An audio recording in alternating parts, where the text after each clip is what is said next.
Hot reload is one of the most powerful features of Flutter.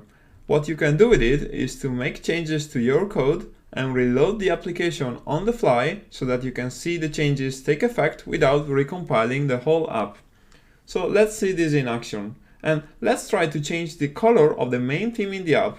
So the way we can do this is by locating this theme data object and change the color of the primary swatch to something else. So let's try this. We delete blue, and then we can see that the editor is nice and it shows us the list of available colors. And let's change this, for example, to indigo. Now, once we have made the change, all we have to do is to hit this lightning icon over here, and we can see that the app updates immediately.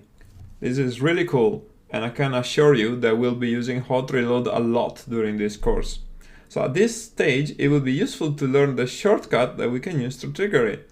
So if we hover over the icon, the IDE suggests that the shortcut for hot reload is /.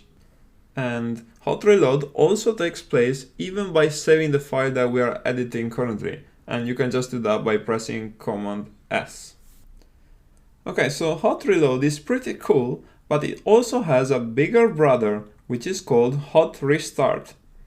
Hot restart is useful when you want to restart your application entirely by restoring the initial state. Once an application is running, you can hot restart it simply by pressing the play button again over here.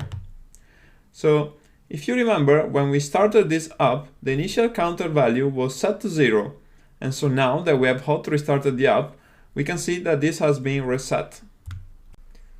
Okay, so let's see if we can do something useful with hot restart. If we scroll down this file, we can find a line where we declare our counter to be an integer and with an initial value set to 0. So what we could do here, for example, is to change this initial value to 5 and then hot restart the app. So I'm going to change it and then press Ctrl R, which will restart my application. And then we can see that the counter value has updated. Now, if I change this value again, for example, to 10, but hot reloaded the app rather than hot restarted, so I can do this here, then I can see that nothing happens. And the reason for that is that hot reload only updates the app according to the current state.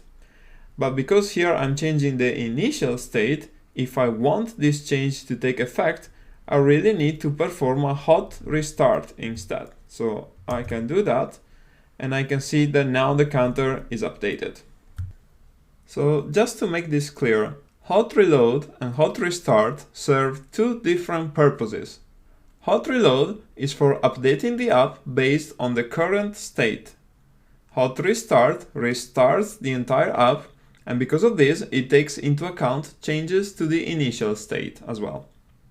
For now, you don't need to worry too much about knowing exactly when one or the other needs to be used. And also, as our app will increase in complexity, it won't be always obvious which one to choose. But I will try to point this out as we make progress.